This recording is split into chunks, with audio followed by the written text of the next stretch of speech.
ଚୋପା ସହ ଖାଇଦେଲେ ହବନି? ନା ଆମେ ଚୋପା ଖାଇବୁନି। ନା ଚୋପା କେମିତି ହବ ଖାଇଲେ?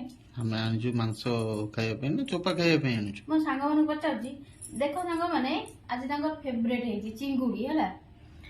ମାନେ ମୁଣ୍ଡଟା ମତେ ଭଲ ଲାଗେ, ଚିଙ୍ଗୁଡିର ମୁଣ୍ଡଟା ଟିକେ ଭଲ ଲାଗେ, ମୁଁ ଖାଇବା ପାଇଁ କି ରଖେ। ଟିକେ ଚୋପା ବି ତା ଦେହରେ ଲାଗିଥାଏ।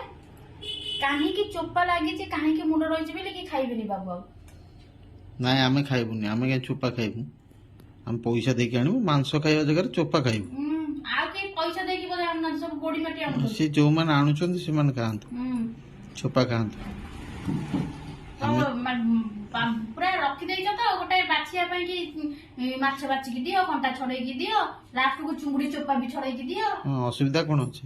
ବାଛିବନି ଆଉ କିଏ ବାଛିବ? କଣ ବାହାର ଲୋକ ଆସି ବାଛିବେ? ବାହାର ଲୋକ କଣ ବାଛନ୍ତି ନା କଣ? କଜିଆ ଖୋର ଲୋକ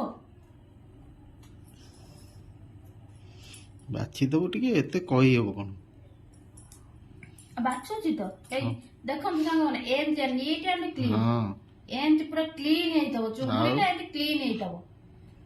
ମୁଁ ଭାବୁଛି ତା ଦେହରୁ ଚୋପା ବି ଛାଡିକି ଯଦି ଚୁଙ୍ଗୁଡିଟା ଆସନ୍ତା ଆହୁରି ଭଲ ହୁଅନ୍ତା। ବଢିଆ ତ ଖାସ୍ ହୁଅନ୍ତା, କରି ମୋ ହଜବେଣ୍ଡ ପାଇଁ ବଢିଆ ହୁଅନ୍ତା।